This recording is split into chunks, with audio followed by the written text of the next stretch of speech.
Ajde, čujemo se mi malo kasnije, jer Sveti Petar me zove sad, pa...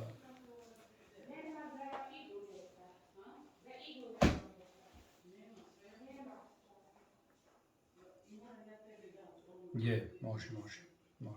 Ajde, hvala, bog. Evo vidiš, imali smo važan... Ko je bio? Sveti Petar. Sveti Petar, Znaš kaj, drago mi je da se nalazim ovdje u gradu koji ne treba uopće dokazivati da je grad, u Ivanić gradu koji slavi... Koji smo mi sretnici. Jel da? Slavimo Svetog Petra, ne? I to na velikom. I to na velikom, da. Evo, pa sam baš htio doći, evo, baš sam sretan da smo zajedno. A zakaj nam je tak Sveti Petar važan, ne? Pa gledaj, Sveti Petar je onako bio moćna ličnost, pojava i jak, i ministranti ga vole. A kad ministranti nešto zavole, onda i potrude se da puk to voli. Sveti Petre, moli za nas, dobar je, Sveti Petare. Ništa, evo pa živjeli to ime. Živjeli.